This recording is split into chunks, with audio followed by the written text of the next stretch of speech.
The first month, you know, people helped us, the church, the cousins gave us clothes, a house. I was sleeping with my parents in one room, you know. And after the first month, my cousin with the, you know, beautiful Oldsmobile comes in. It's like, are you happy? Are you good? It's like, my God, I love America. This is awesome. He said, okay, well, tomorrow you're gonna work. I'm like, work? Why? He's like, who's gonna pay for this? You. I'm like, you have a nice house, you have a nice car. Like, why am I supposed to work? I'm 17, I wanna play volleyball. He laughed at me, he said, welcome to America, son. You gotta work and pay for your stuff. So that changed my life forever, because from that moment on, you know, till now, that sentence, like, you know, has kept me alive. You know, the true capitalism, you know, the pure capitalism. You know, you get up, you work, and you pay for your own stuff.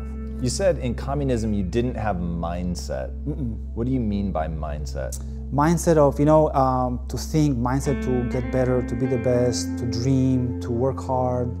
You know, it was social. I mean, it was pure communism. You work certain hours, you get a certain amount of money. The government tells you this is your apartment for the next 50 years till you die. You get in pension, you die. So you come to America, you end up doing extraordinarily well. What is the mindset that you begin to build that allows you to have that kind of extraordinary success? Once I saw you, right, let's say like I saw Tom having a nice car, or seeing like all these kids have cars and a girlfriend and flowers and prom, and I'm like, wait a second, like, you know, like, why you have that and I don't? And I start asking this question to these people, and I realized how their process was. You know, I started learning the American mindset. And that's when I started detaching myself from being Albanian to becoming American. I made a pact to myself. I said, if I want to be successful in America, I gotta be American. Keep my tradition at home, but once I step out of a house, I'm gonna learn everything, how to speak, how to act, how to behave, how to have a girlfriend, how to work better, right, and more effective. Like I had my third job was a waiter at the Greek restaurant, you know, in Natick. All of a sudden I'm making like thousands of dollars a month because I was working 3 jobs. And I'm like, well, is this real? Do I belong here? Am I American? Not yet, but I was on a road to become American. How did you deal with that self-doubt? And that's something that, you know, we'll get to again when we talk about your injuries, but like, how do you deal with self-doubt of asking yourself, do I belong? Am I as good as these people? How do you overcome that? In my opinion, you overcome that by outworking others, you know. I wanted to be successful, you know, and self-doubt is, you know, it's very dark places, right? At night, when I was a young kid, you know, there in Greece or Albania or Boston, you always doubt yourself. Even in the Olympics, you know, you always doubt yourself. Am I supposed to be here? And the next morning, I would get up and say, like, you know what? This week I made X amount of dollars. I want to make more because I want this. You know, I wanted to prove myself. Those people that are making fun of me, those people that cut me, those people that told me I'll never make it, you know, I'd use that and get up in the morning and outwork everybody else around me. Once I saw the opportunities, I said, there's no way you're gonna beat me. You might be better than me now, but I'll just pure outwork, you know, pure get up and outwork you day in and day out.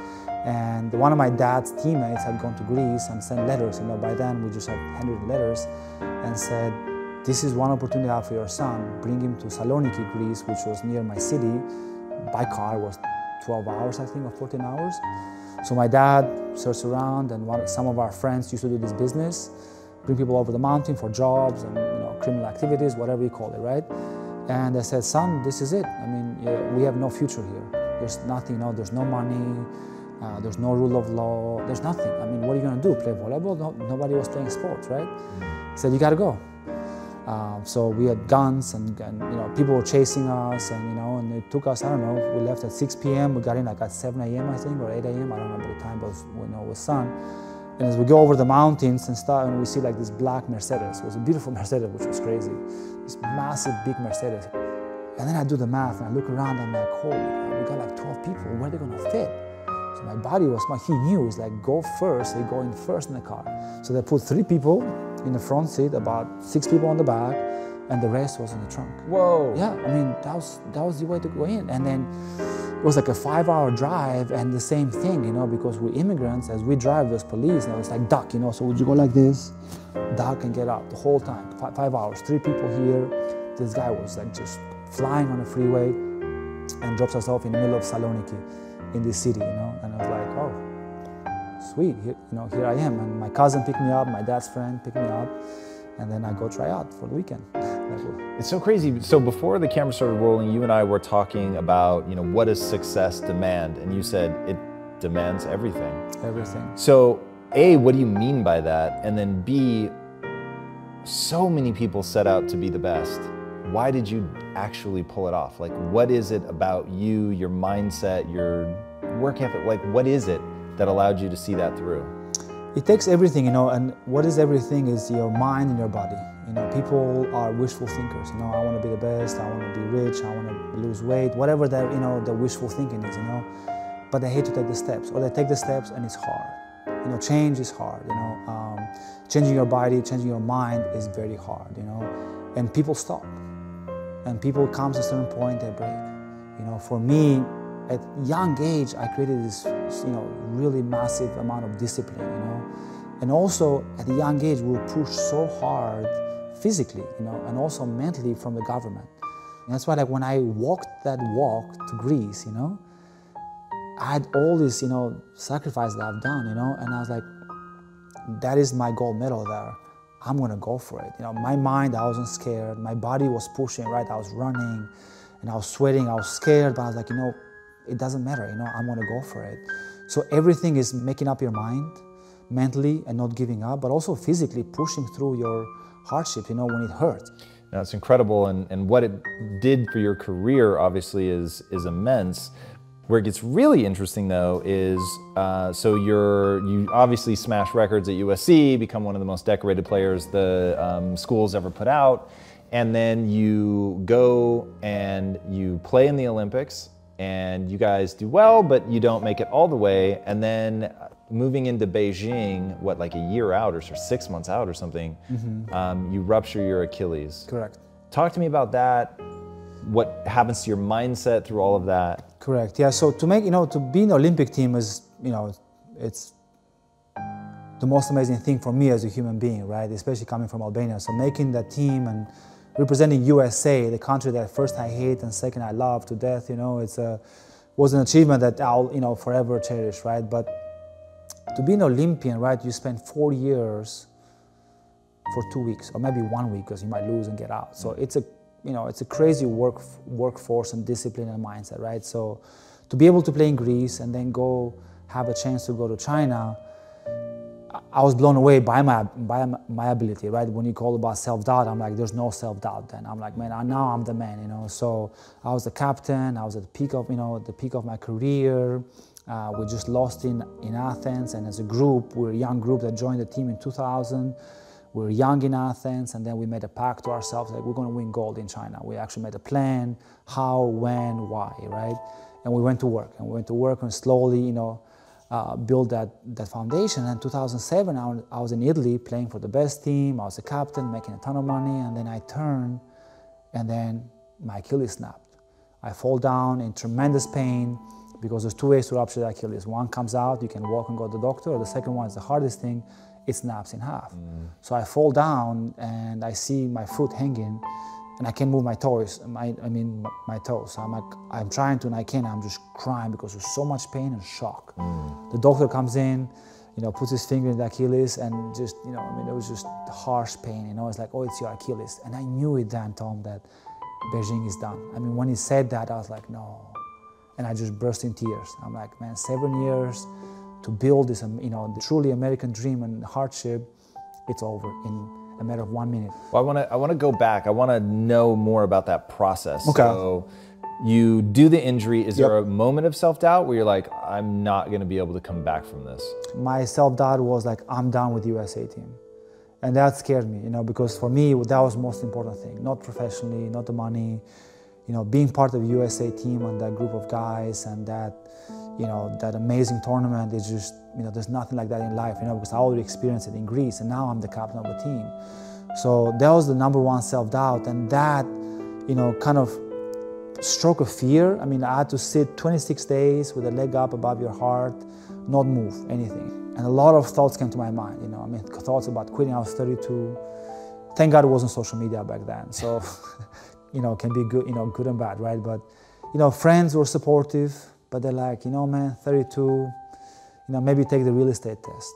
You know, maybe think about the future, maybe think about that. And then once all these people start doubting and start pushing me away, you know, even my parents, you know, my parents were still conservative, in working on a small job, you know, in a small town. I said, you know, son, I mean, awesome, man, you made it. Like, what else do you want? You know, like, you're the man. Like, you know, for Albanian, that, you know, you're God. And I said, but I want to be the best player in the world, and I didn't achieve that dream. You know, since 11, since 9, right? I'm like, my dream has been to be the best in the world. So why this injury will stop me? So I started researching. I said, what is the comeback time for Achilles? I started doing a lot of research, and I made a bet with myself. It was weird. One of these nights, you know, in Italy, as I got better, I had to wait 2-3 months to fly back to USA. I was drinking wine, you know, and I couldn't walk, you know, still with crutches. And I said, you know what? It's gonna be a test between me and Achilles. Honestly, I mean, that was like, I made a bet with myself. I'm like, who's gonna win? So my mind started working on that moment of like, okay, how long does it take? What work do I have to do? How to do it? Where? And then once I had the plan, I just wake up every morning. I was the first one at the USA team, and ice and stretch, and the last one to go. So it was just a simple bet, me or the leg, and I won. And so, okay, so how do you come out of that? You end up not going to Beijing, and how did that moment play out? How did that affect you? So when at the Olympic team, every 4 years, the summer of Olympics, the coach comes in, brings all the guys, about 30, 40 guys that try out for 4 years, and then he sits down and tells the team who makes it or not. It's a very, very ruthless decision, right? I mean, I had a fear I was going to make it, right? But I thought, like, you know what, maybe I'll be the second setter, right? And the coach comes in and he said, you know, put the list of the team, and I got upset the first time, Tom, that I became Albanian, man. The Albanian of me came out, and I just became angry and loud. I'm like, what the, you know, like, why the fuck are you cutting me? Like, you know, are you stupid? Are you crazy? And I'm cussing at the coach. He's like, he gets it.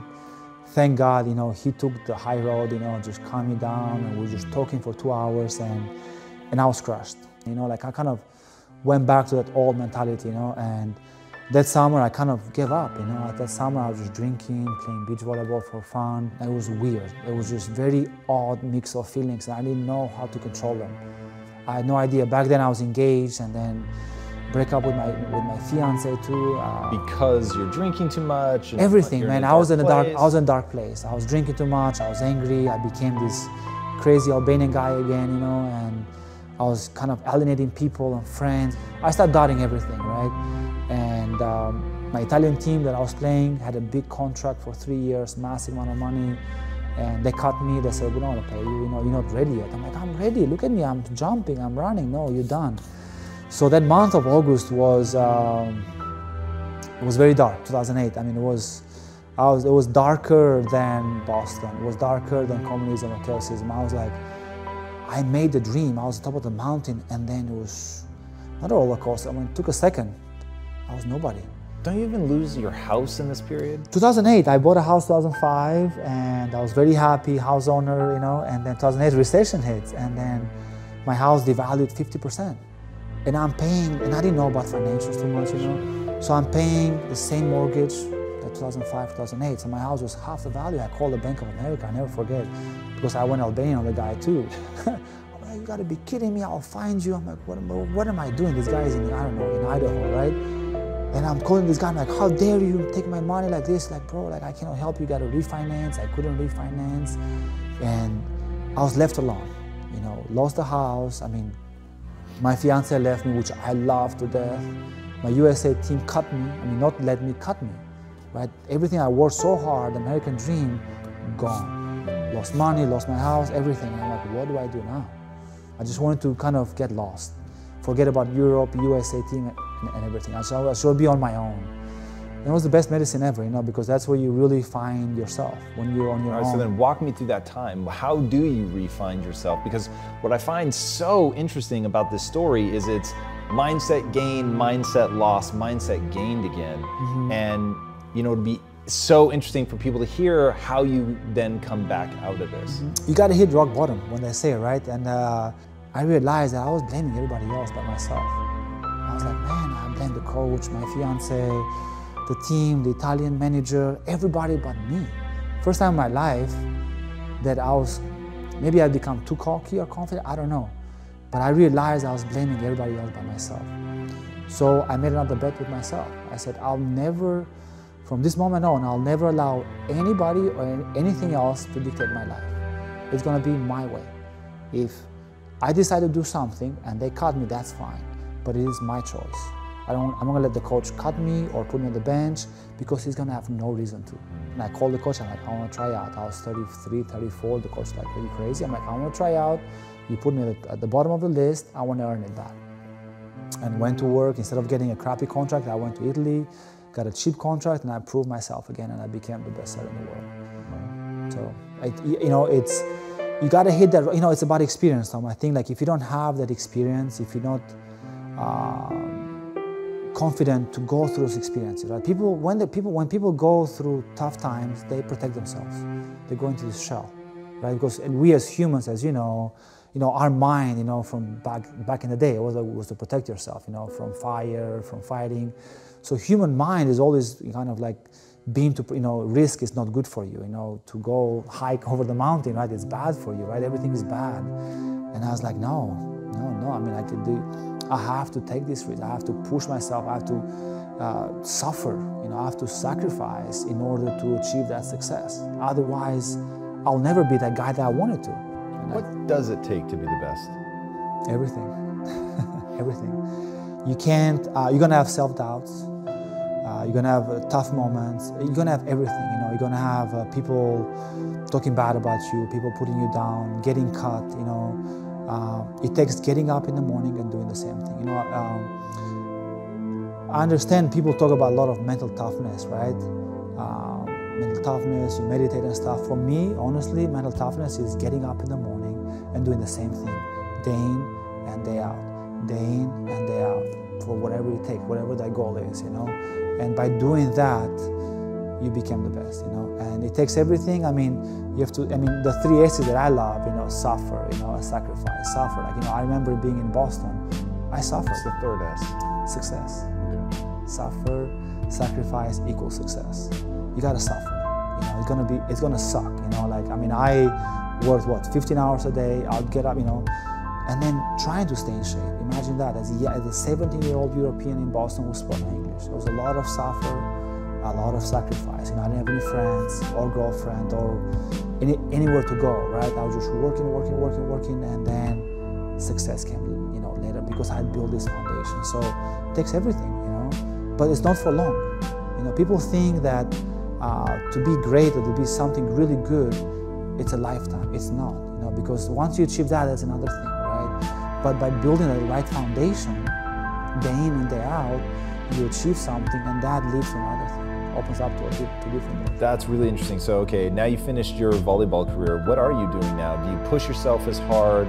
Do you have super high standards like you did in volleyball? What does that look like? Well, standards are always the same. I want to be, my motto right now in the business world is my math. Thank God my math was good. It's not great because once I passed the SATs, I aced the SAT, but I failed the English test, right? So, and I remember my good math about making money in the hospital, right? And once I finished my career with volleyball, I said, well, I'm a 2-time Olympian. People say a 1-time Olympian is 1%, 2-time Olympian is 0.5%. I'm like, wow, I must be special. Like, I gotta be confident in myself. Like, I'm special, right? Not because somebody gave it to me, I earned everything. Well, now that's finished. I mean, once you finish sports, many athletes are depressed. Many athletes have a lot of problems because it's hard to find the same thing. It's hard to replicate 40,000 people and the adrenaline and the teamwork and the travel and people taking care of you. Like I never had to cook. People bought me tickets and food and trainers, and now you're done and it's gone. And you wake up in the morning and like, I gotta buy insurance, I gotta talk to my real estate agent, I gotta make an appointment for my doctor, I gotta go to the hospital for my kids, right? And I'm like, I want to be the 2-time Olympian in the business world. That's my motto. So I bugged Dave Meltzer, who you might know from Sports on Marketing. I bugged him on LinkedIn. I was like, oh, sports marketing, and I was in Irvine, and I saw his company, I saw his video, and I'd write him every week a message on LinkedIn. Hey Dave, how are you? I'm Suxho, 2-time Olympian, I'm looking for a job. I mean, 3 months, 4 months, he gave up. called me for an interview, had an interview in his office 3-4 times, and then it's like, you got hired. And I went to my wife after 6 months, I'm like, honey, I found this great job, sports marketing, I think I love it, I don't know. Till Dave told me like, I'm not getting paid because his system is he has an unpaid internship. And I didn't know what internship meant. I mean, I didn't do anything. So I go the first day and it's like, look, 6 months is unpaid, right? I'm like, what? It's like, you can do it part-time or full-time, but it's up to you. But if you show me sales and marketing, then I'll pay you. So I go home and my wife, I never forget, I have, my wife, I have a 2-year-old, I have a 15-year-old boy, I mean, I'm a dad, I got a... And this, by the way, was the fiance that left you. Correct. You win her back because you get your mindset in the right place. I'm persistent, man, I'm persistent, I'm persistent, suffer, sacrifice, success, right? Whatever it takes, whatever field. And then we're together, happy, right? We have this beautiful house in Huntington Beach, and then I tell her, like, I'm not gonna get paid for 6 months. Like, are you crazy? And then she told me this, like, are you crazy? Because she also grew up in Russia, communism, I met her in Greece, and she's European. For her, America is like first time moving here. She has no car, we have 1 car, and it's kind of a messy time a little bit, right? Transition. And I say, honey, if I wanna be the 2-time Olympian in the business world, I gotta learn the business world. And nobody's gonna teach me because I'm good looking and I'm an Olympian. I gotta go dive myself into it. So I thank God for Dave to give me the first opportunity and teach me sales 101. I mean, I was in at his room making cold calls. I was selling. I mean, so I built confidence in the ability to sell and build relationships and business development. And I was opening doors to C-level guys, because it was kind of the same formula. Because I understood in the volleyball world, in the sport world, I made it. But what is it now? And it's exactly the same formula. And actually, I feel like in the business world, it's not easier, but it's more accessible. Because actually, in being an athlete, it requires a lot of physical activity, right? Day in, day out, you get injured. Where in the business world, that kind of a persistence actually pays off, bigger, in bigger terms, and actually being a good person, helping others, and building great relationships. So, right? You say that it's the same formula. What is the formula? The same mindset. You sacrifice, you suffer for success. What does that mean? Making those cold calls, following up, being a good person, helping others, actually providing value to business, not trying to make the quick buck, grinding it, getting up in the morning. And, I remember that we had a golf tournament with Dave in Scottsdale, and they said, like, we need to find sponsorships. I'm like, okay. So I went on Google and typed companies in Scottsdale, and I got their phone number, start calling. And making phone calls when the other guys would go for lunch, or other guys would leave early from the office. At night, I realized that at between 6 to 7 a.m. or 4 to 6 p.m., actually people respond to emails. I'm like, okay, cool. So I'm going to get up in the morning and write a LinkedIn email to the CEO or general manager. So it was the same format as I become an Olympian in the business world, and I use that formula, and now, because I want to be that 2-time Olympian in the business world, right? I mean, I got to work for myself. I realized, learning about you, impact theory, and Quest and your story and other people's successful stories. And one of my cousins told me, like, well, if you want to actually make it in America, you got to work for yourself. But that's a scary, scary lesson, man, because that's, not having that stable salary and being a dad and having kids, to provide, it's pretty frightening. But I decided to make the jump, building 2 companies. One is a sports fitness with DJ, and then the other one is a English language centers around the world, very innovative, using AVR as a technology. And those are like 2, finally I find my purpose and passion, honestly. Finally, after 40 years, I understand where I belong in the business world. And building them right now, locally and worldwide, so I'm very excited about it. That's really cool. What do you teach your kids about success? First of all, to get up every day and outwork others. Being a great teammate, being a great part of whatever team it is, wherever you are, at school, with your friends, at sports, being a great person around your teammates, And lastly, it's like, don't burn bridges. I told my kids, because I went through a lot of ups and downs, so I burned a few bridges by mistake.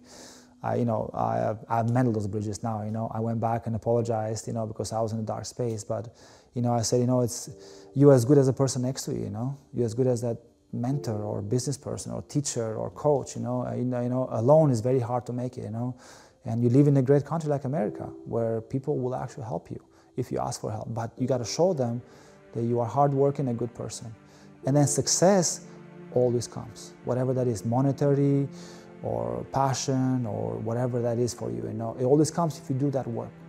But it's not going to come to you. Nobody's going to give it to you. You know, and I tell my son, who's 17, and thank God he's going to go to USC and play volleyball. I said, just because you're going to go to USC, and just because I went there, the coach is not going to keep you on the team. I'm like, what are you doing this weekend? What are you doing on Monday? Are you running?